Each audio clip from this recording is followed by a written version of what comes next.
দুর্গাপুর পূর্ব, দুর্গাপুর পশ্চিম, দু কেন্দ্রেই মধ্য প্রার্থীদের জয়। দুর্গাপুর পুরসভার সামনে উচ্ছ্বাস এবং মিষ্টি বিলি। পৌরসভার সামনে জয় জয় ধ্বনি দিয়ে অভ্যর্থনা জানাচ্ছেন সবাইকে।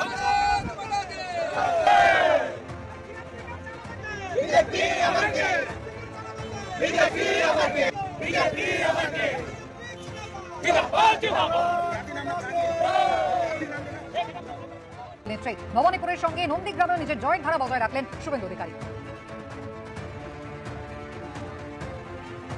2021 মুখ্যমন্ত্রী মমতা বন্দ্যোপাধ্যায়কে দুই দরকার ছিল।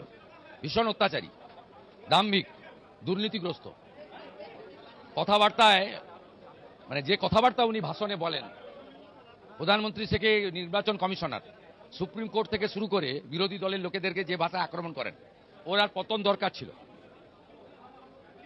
অতি দর্পে হতলঙ্কা, অতি মানে চকৌরপা, এই অহংকারীর পতন দরকার ছিল। আজকে জনগণ এর পতন ঘটিয়েছে। এ আর উঠে দাঁড়াতে পারবে না। আর তৃণমূল যাতে উঠে ঘাস না খেতে পারে সে কাজটা আমি করব। নতুন সরকারি সব দল থাকবে, তৃণমূলকে কোথাও এর নাম নিশান রাখতে দেব না। 2011 থেকে এমএলএ ভেঙেছেন তো, আপনাদের যে কটা জিতে এসছে কটা থাকে আমি দেখব। নতুন সরকারের মুখ্যমন্ত্রী নিয়ে কোনোভাবে আলোচনা হয়েছে কেন্দ্রের নেতৃত্ব, রাজ্য নেতৃত্বের সঙ্গে? সমীর ভট্টাচার্য, অমিত শাহ? না না, আমি এগুলো করি। আমি তো কাউন্টিং হলে ছিলাম 9টা পর্যন্ত, ওখান থেকে ডাইরেক্ট এখানে আসছে, এখন তো রাত্রি 12টা বাজে। দেখুন, আমার যে কাজটা করার করতে দেন, আমি এসবে চর্চায় থাকি না।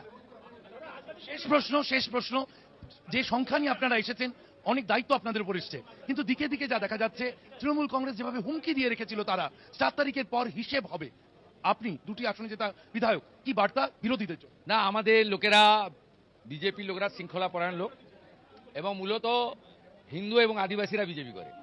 এরা এইসব কাজ করে না। এসব কাজ করতে গেলে মাদ্রাসায় পড়তে হয়। আমরা কেউ মাদ্রাসায় পড়িনি। পোস্টাল ভায়োলেন্স নিয়ে বার্তা দিলেন শুভেন্দু অধিকারী।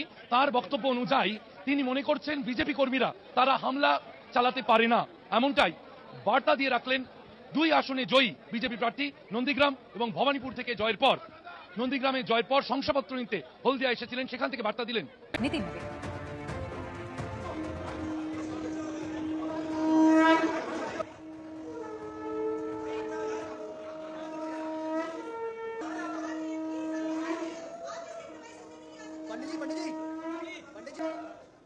पश्चिम बंगाल की जनता को सबसे पहले बहुत बहुत अभिनंदन।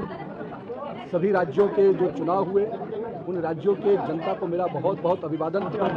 माँ काली, माँ कामाख्या के पवित्र भूमि में जो विजयश्री मिली है उसके लिए आज माँ काली के दरबार में मत्था टेकने आए हैं। और मेरा ये मानना है माँ काली, माँ दुर्गा, माँ कामाख्या हम सबको आशीर्वाद दे कि हम पश्चिम बंगाल, असम समेत पूरे भारत के विकास में जो हमारे नेता माननीय प्रधानमंत्री जी नरेंद्र मोदी जी जो राष्ट्र नायक के रूप में लगातार इस देश में प्रधान सेवक के रूप में जिस रूप से काम कर रहे हैं और विकास के साथ साथ हमारी विरासत और संस्कृति को भी संजोते हुए आगे लेके जा रहे हैं।